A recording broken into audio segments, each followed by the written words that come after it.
Bonjour tout le monde, je m'appelle Adrien Thomas, je suis le président de la FNEC et je suis étudiant en K5 à Amiens et également en double cursus Master 2 Ingénierie de la Santé.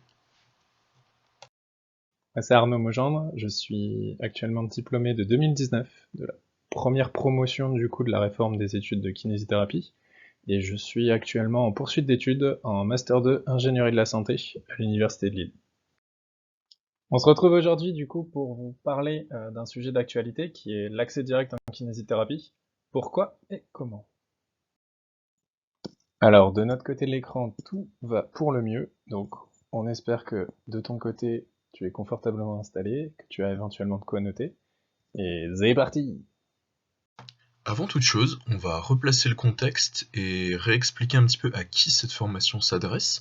Donc ce qui est important à la FNEC, nous on parle de K2 à K5 pour parler des études en IFMK, car on considère que la première année universitaire, donc en PACES, en STAPS ou en sciences, et bientôt dans les nouvelles premières années universitaires, s'appelle la K1. Donc en fait on fait de K2 à la K5, donc K2, K3 c'est le premier cycle, K4, K5 c'est le deuxième cycle, et les DE après s'ils sont diplômés. Et donc, tu l'auras compris, cette formation s'adresse avant tout aux étudiants en second cycle, ainsi qu'aux jeunes diplômés de la réforme 2019 et peut-être même d'avant. Donc au niveau des objectifs de ce MOOC, on en a plusieurs. Tout d'abord, on a contextualisé et définir l'accès direct à la kinésithérapie, qu'on va aussi appeler DAPT pour Direct Access in Physiotherapy, qui est le terme anglophone. Ensuite, on va parler de l'intérêt professionnel de l'accès direct en France. On va également chercher à visualiser le DAPT en Europe et dans le monde, pour savoir ce qui se fait à l'international. On va également parler des intérêts et des limites de l'accès direct dans notre pratique future. Et enfin, on va également parler des différentes solutions pour se saisir de l'accès direct et en être acteur, par exemple comment porter un projet expérimental.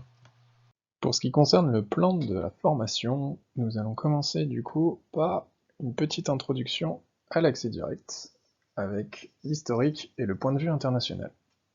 On enchaînera ensuite par le réseau européen de la physiothérapie ou l'European Physiotherapists Network, en abordant la santé publique, les systèmes de soins, ainsi que le parcours de soins du patient en France. Notre troisième grande partie concernera l'accès direct en pratique avec tout d'abord les intérêts de l'accès direct et ensuite les limites de l'accès direct dans notre pratique. Enfin, la dernière partie consistera à discuter de comment être acteur de l'accès direct en France aujourd'hui avec les solutions existantes, les autres solutions expérimentales et enfin comment agir à son niveau. Commençons l'introduction par la définition de l'accès direct. Pour le patient, l'accès direct consiste à demander directement au kinésithérapeute ses services. Il peut donc s'adresser au praticien de santé sans consulter au préalable son médecin traitant. Pour le kinésithérapeute, l'accès direct signifie fournir les soins nécessaires au patient en fonction d'un bilan diagnostique initial précis. Cela se fait sans la référence d'un tiers ou d'un autre professionnel de santé, le médecin généraliste par exemple. On parle alors de self-referral ou d'autoréférence.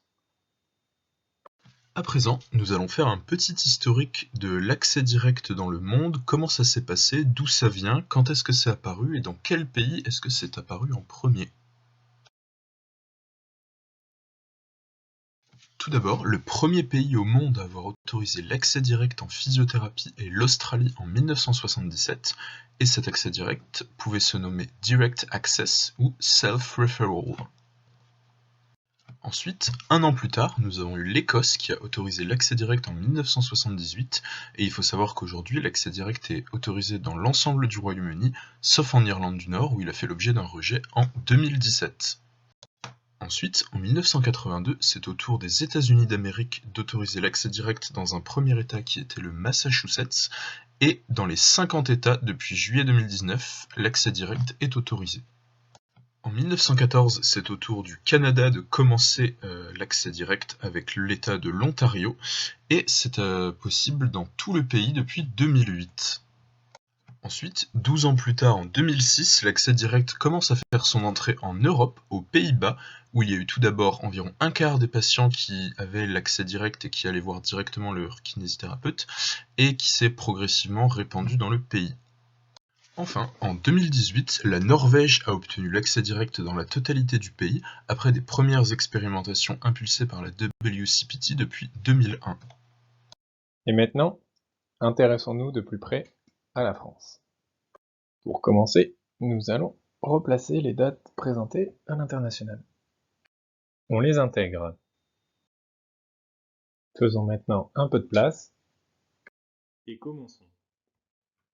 L'histoire de l'accès direct en France démarre en 1991 avec la création de la partie Europe du World Congress Physiotherapy ou ERWCPT.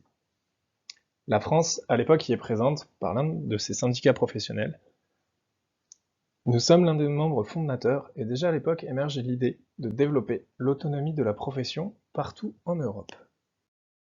En 2000, la profession passe la première marche dans l'autonomie du kinésithérapeute avec l'obtention du bilan diagnostic kinésithérapie. C'est le BDK. Désormais, c'est au kinésithérapeute seul de décider quelle rééducation mettre en place pour le patient en fonction de son bilan initial. En 2006 arrive l'installation du Conseil national de l'ordre. Cette instance de la profession va alors assurer, entre autres, l'indépendance de la profession et la promotion des bonnes pratiques, de la santé publique et la qualité des soins.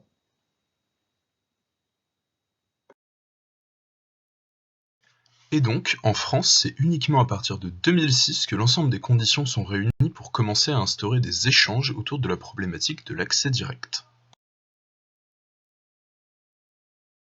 En 2009, l'Observatoire national de la démographie des professionnels de santé, ou l'ONDPS, rend un rapport qui précise que les kinésithérapeutes rendent très peu compte de leur bilan aux médecins traitants.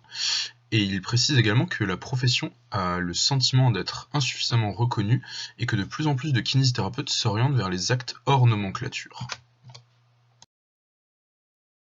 Ensuite, en 2015, les travaux de la réingénierie de la formation initiale qui portent cette dernière à 1 année universitaire et 4 années en institut de formation pour un total de 5 années s'achèvent avec la parution au journal officiel de l'arrêté du 2 septembre 2015 concernant le diplôme d'état de masseur kinésithérapeute et la formation rejoint les standards internationaux avec un système universitaire, des crédits européens ECTS ainsi que la présence d'un mémoire de recherche.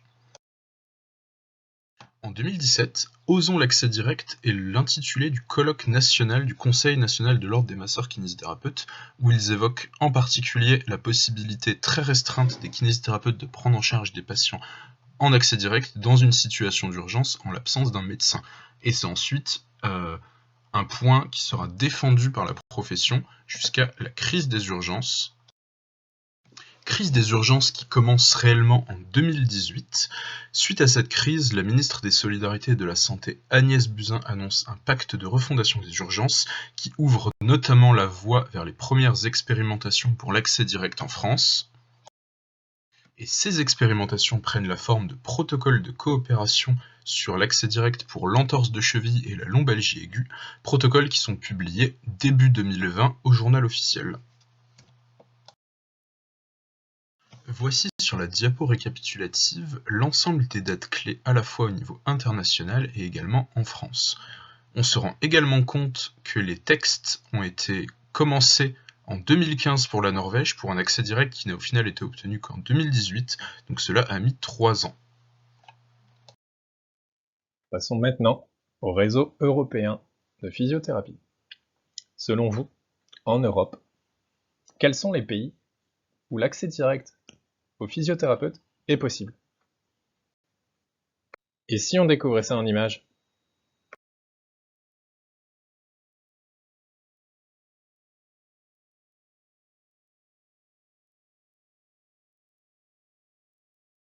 Et maintenant, où placer la France? À première vue, on dirait que non, la France ne dispose pas de l'accès direct. En tout cas, pas complètement.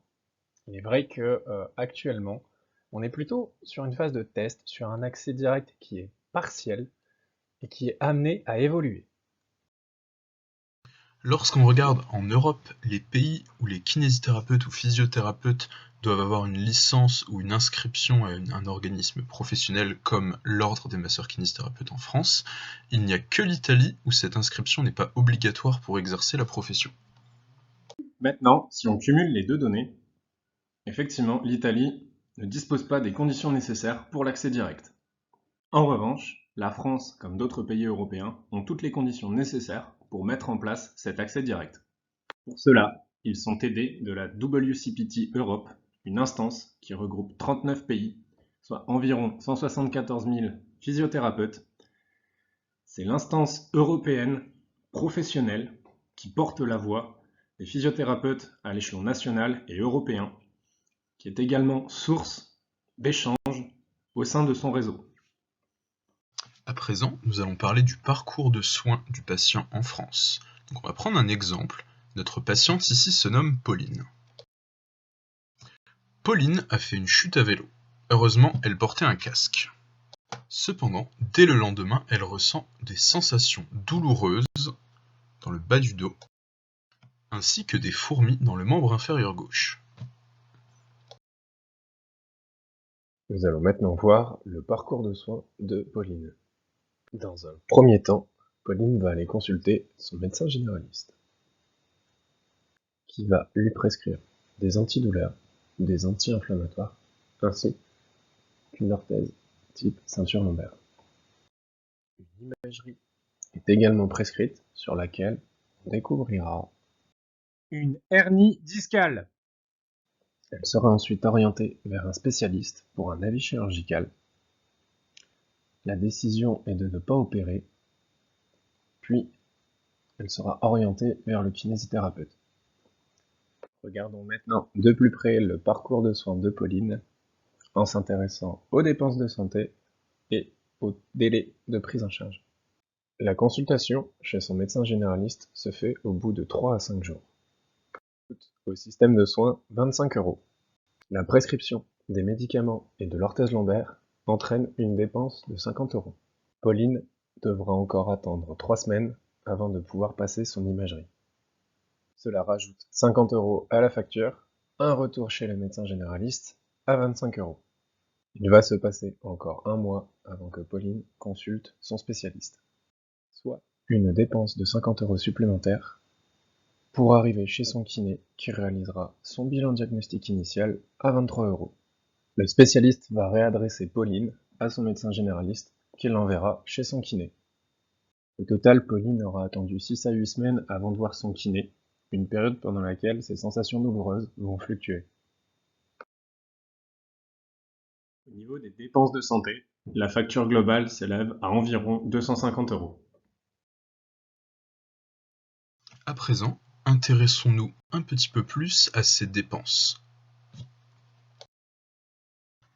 En France, les dépenses sont prises en charge à 70% en général par l'assurance maladie, les 30% restants étant pris en charge par le patient, souvent par une complémentaire santé, autrement appelée mutuelle. Dans les autres pays du monde, cette proportion prise en charge entre le système de santé et les complémentaires privés peut varier.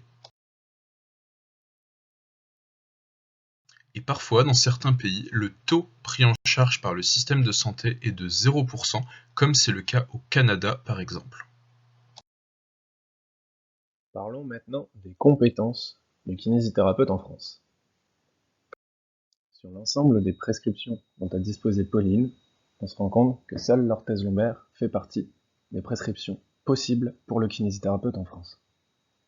Si on regarde maintenant à l'international pour les pays qui disposent de l'accès direct, on se rend compte que l'ensemble de ces prescriptions est tout à fait réalisable par un physiothérapeute. Maintenant, dans la troisième partie de cette formation, nous allons nous intéresser à l'accès direct en pratique avec ses intérêts et ses limites selon 3 prismes différents. Le prisme du patient, le prisme du système de santé et le prisme du kinésithérapeute. Tout d'abord, intéressons-nous aux intérêts du point de vue du patient. Avec l'accès direct, le patient va pouvoir consulter directement son kinésithérapeute sans passer par la case médecin traitant et donc faire des économies car il aura évité une consultation. Également, la suppression du passage par la case médecin traitant va permettre de diminuer les délais de prise en charge, lui permettant d'être plus rapidement pris en charge par un masseur kinésithérapeute. Et cela va bien évidemment simplifier son parcours de soins. Un élément important dans un système de santé est l'adhésion du patient au système de santé qui passe par sa satisfaction, et de nombreuses études ont montré dans d'autres pays que les pays présentant un accès direct permettaient aux patients d'avoir une meilleure satisfaction de leur prise en charge que les pays ne présentant pas d'accès direct. Enfin, d'autres études montrent également des prises en charge de meilleure qualité avec de meilleurs résultats cliniques pour des patients ayant été pris directement en charge par leur kinésithérapeute par rapport aux patients étant passés par la case médecin généraliste. Si on s'intéresse maintenant aux indicateurs nord-américains pour la prise en charge de la lombalgie, on se rend compte que l'accès direct à la physiothérapie permet de réduire par 2 ou 3 le nombre de consultations et d'hospitalisations dans les services spécialisés. On se rend compte également qu'ils permettent de réduire drastiquement les dépenses de santé publique. Et en ce qui concerne les indicateurs sur l'endurance de cheville, on remarquera que l'accès direct à la physiothérapie permet d'augmenter les scores cliniques à moyen terme. Et en ce qui concerne la satisfaction des usagers du système de soins, celle-ci est meilleure quand les soins de physiothérapie sont dispensés en accès direct. Comme on témoigne sur ce graphique, les intervalles de confiance plus resserrés et plus proches de la valeur 0 qui correspond à une satisfaction complète. Intéressons-nous maintenant aux intérêts de l'accès direct pour le système de santé. Tout d'abord, si chaque patient fait moins de consultations et donc fait des économies, c'est également le système de santé qui va faire des économies, notamment dans les pays où ce dernier prend en charge une grande partie des dépenses de santé, comme c'est le cas en France. Cela va également permettre de désengorger les urgences et les cabinets médicaux. Il faut savoir qu'en France, c'est plus de 6000 entorses de cheville qui passent chaque jour dans les services d'urgence. Et enfin, c'est également une piste d'amélioration pour replacer le patient au cœur de son parcours de santé et du système de santé. Les intérêts pour le kinésithérapeute sont les suivants. On va avoir une valorisation du champ de compétences, puisque le kinésithérapeute devient la solution première envisagée en cas de troubles musculo-squelettiques. Une amélioration des échanges entre les acteurs du parcours de santé. Il est vrai qu'en tant que profession majoritairement libérale, ce qui ressort souvent des échanges, c'est cette solitude et ce manque d'interaction avec les autres professionnels de santé. Pour finir, on peut envisager l'accès direct également comme une ouverture vers de nouvelles formes de rémunération. Ça peut prendre la forme d'un nouvel acte ou alors d'une ouverture vers la spécialisation du kinésithérapeute en secteur 2. Maintenant, si on s'intéresse aux limites, on va tout d'abord parler des limites pour le patient. Une limite qui est importante, c'est le besoin de confiance envers le kinésithérapeute pour que le patient adhère au traitement via l'accès direct. Cette confiance étant fortement liée à la vision qu'a le patient du métier de kinésithérapeute, il y a un besoin d'évolution de la vision des patients afin qu'ils puissent avoir confiance en leur kinésithérapeute pour être pris en charge en accès direct. En ce qui concerne le système de soins, les limites vont être celles de sortir d'un parcours de soins qui est centré et axé autour du médecin traitant. Il faut savoir qu'en France, la place du médecin traitant est importante dans la coordination du parcours de soins. Un des rares cas où le patient est amené à avoir un remboursement moindre par l'assurance maladie est lorsqu'il n'a pas déclaré son médecin traitant. On peut aussi évoquer la question de la démographie des kinésithérapeutes, qui a tendance à exploser en France ces derniers temps, car en effet, un jeune diplômé sur deux qui s'installe en France actuellement n'est pas originaire du système d'études français. Enfin, si on observe les limites du point de vue des professionnels des kinésithérapeutes, il y en a plusieurs qui ressortent. Tout d'abord, on peut se poser la question de la qualification des professionnels. Est-ce que les professionnels sont aujourd'hui suffisamment qualifiés pour prendre en charge des patients en accès direct ? Il y a des pistes d'amélioration qui proviennent de la réingénierie des études de 2015. Pour autant, est-ce que cette réingénierie est suffisante aux kinésithérapeutes pour prendre en charge des patients en accès direct ? C'est une réelle question. Également, pour qu'un changement s'opère au sein d'une profession, il faut qu'une grande partie de cette dernière s'en saisisse Et on peut donc légitimement se poser la question de la volonté d'évolution des professionnels. Souhaitent-ils évoluer dans leur mode d'exercice? Souhaitent-ils acquérir de nouvelles compétences? C'est également une question qu'il faut se poser. On vient de voir l'accès direct en pratique. On va maintenant aborder comment être acteur de l'accès direct en France. On va vous parler des solutions existantes, notamment des 2 protocoles de coopération qui sont sortis fin 2019 concernant l'entorse de cheville et la lombalgie aiguë. Parlons à présent de quelques principes autour de ces protocoles de coopération. Ces protocoles doivent se dérouler au sein d'une maison de santé ou d'un centre de santé labellisé par l'Agence régionale de santé. Au sein de ces maisons de santé ou de ces centres de santé, il y aura des kinésithérapeutes auxquels des médecins généralistes vont pouvoir déléguer certaines compétences. Cette délégation de compétences est le principe du protocole de coopération. Mais avant toute chose, les kinésithérapeutes, qu'on appellera délégués, vont bénéficier d'une formation par les médecins qu'on appellera délégants de 10 heures pour l'entorse de cheville ou la lombalgie. Ensuite, toujours dans ces maisons de santé ou ces centres de santé, les patients pourront se présenter et consulter directement un kinésithérapeute sans passer par un médecin. Cette consultation se fera en suivant strictement un protocole qu'on détaillera juste après. Enfin, les kinésithérapeutes en collaboration avec les médecins sont tenus de faire des bilans des protocoles tous les 3 mois et d'envoyer ces bilans à l'ARS. Si on regarde de plus près le protocole pour l'entorse de cheville, il commence par une anamnèse, puis un examen clinique. Les données de l'anamnèse doivent amener l'expression des critères d'exclusion du protocole d'étude, à savoir si la personne est mineure ou âgée de plus de 55 ans, qu'il présente une plaie, un polytraumatisme ou une chute consécutive à un malaise. Certains de ces critères sont bien connus des kinésithérapeutes, notamment parce qu'ils sont retrouvés dans les critères d'Ottawa, comme par exemple l'appui monopodal impossible persistant à 24 heures après le traumatisme. Pour d'autres critères d'exclusion, ils sont propres au protocole d'étude, comme notamment les antécédents de thrombose ou la présence d'un traitement anticoagulant ou antiagrégant. Les critères d'exclusion à rechercher lors de l'examen clinique sont l'appui monopodal impossible persistant, l'impossibilité de faire 4 pas, l'atteinte ou la rupture du tendon d'Achille, ainsi qu'une douleur à la palpation de la fibula. En cas de doute du délégué ou une réorientation au terme de l'examen clinique vers le médecin généraliste, le patient est exclu de l'étude. Ensuite, le kinésithérapeute va pouvoir vérifier les critères d'Ottawa afin d'écarter une potentielle fracture. Ces critères sont l'impossibilité de faire 4 pas consécutifs, ou alors une douleur rétromalléolaire ou à la pointe d'une malléole, ou bien une douleur du médio-pied au niveau de la base du 5e métatarsien ou de l'os naviculaire. Il faut savoir que ces critères sont extrêmement sensibles. On a une sensibilité à 99,6% s'ils sont faits dans les 48 heures suivant le traumatisme, ce qui permet d'exclure à quasi coup sûr une fracture si le test est négatif. Si le test est négatif, c'est-à-dire que le patient ne présente aucun des critères d'Ottawa, il va pouvoir être pris en charge directement par le kinésithérapeute. Lors de la consultation, le kinésithérapeute pourra encourager la marche, et le protocole RICE, donc repos, glaçage, compression, élévation. Il pourra également prescrire du paracétamol ou un arrêt de travail au patient. Ensuite, une deuxième consultation a lieu à J+3. En fonction de l'amélioration ou non du patient, celui-ci sera redirigé vers un médecin s'il n'y a pas eu d'amélioration, ou bien bénéficiera de prescription de kinésithérapie s'il y a eu une amélioration. Si l'arrêt de travail nécessite d'être prolongé, il devra également retourner voir le médecin. Si le patient présente un ou plusieurs critères d'Ottawa, le test est positif.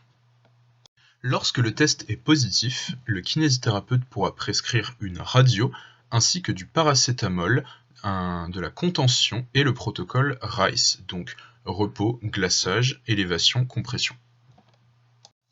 S'il n'y a pas de fracture observée à la radio, le patient pourra être pris en charge comme si les critères d'Ottawa étaient négatifs.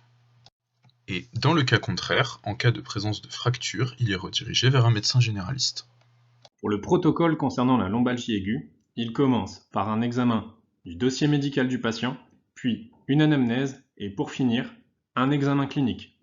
Les données du dossier médical doivent permettre de déterminer l'exclusion ou non du patient. Les critères d'exclusion sont l'antécédent de cancer ou de chirurgie du rachis, rhumatisme inflammatoire connu, fragilité osseuse à titre d'ostéoporose, corticothérapie au long cours ou un risque infectieux tel que l'immunodéficience, l'usage des drogues intraveineuses ou la grossesse. Les éléments de l'anamnèse doivent faire rechercher des critères d'exclusion dont certains sont connus des kinésithérapeutes au titre des red flags tels que la fièvre ou signes d'infection, les douleurs de type inflammatoire non mécaniques, douleurs d'aggravation progressive présentes au repos et en particulier durant la nuit. D'autres critères d'exclusion sont propres au protocole d'étude tels que la ponction lombaire dans les 14 jours qui précèdent. Idem pour l'examen clinique, on va retrouver en critères d'exclusion certains red flags, comme la douleur irradiante dans les membres inférieurs, les troubles vasculaires aux membres inférieurs, tels que le pied blanc, l'abolition des bouts périphériques, un syndrome neurologique étendu, avec notamment l'anesthésie en selle, et d'autres sont propres au protocole d'étude, tels qu'une plaie à proximité du rachis ou la déformation structurale importante du rachis. En cas de doute du délégué ou une réorientation au terme de l'examen clinique vers le médecin généraliste, le patient est exclu de l'étude. Lors de sa consultation, le kinésithérapeute sera attentif à de nombreux points à propos du patient lombalgique. Tout d'abord, le kinésithérapeute va rechercher de potentiels drapeaux jaunes chez le patient qui sont les facteurs de risque de la chronicisation. Ces facteurs de risque peuvent être des problèmes émotionnels tels qu'une dépression, des problèmes sociaux tels qu'un problème au travail, par exemple si la lombalgie est due au port de charges lourdes pendant le travail, ou bien des fausses représentations comme le fait que la douleur serait dangereuse pour le dos ou alors un comportement kinésiophobique d'évitement du mouvement. En fonction de la présence ou non de ces drapeaux jaunes, le kinésithérapeute pourra dispenser des conseils de sensibilisation aux bienfaits de l'activité physique sur la douleur et la lombalgie. Il pourra également prescrire un bilan kinésithérapique et des séances de kinésithérapie. Il pourra de plus prescrire des médicaments antidouleurs ou anti-inflammatoires, ainsi qu'un arrêt de travail si la situation le justifie. Ensuite, le kinésithérapeute effectuera une consultation de suivi entre 2 à 4 semaines après la consultation initiale.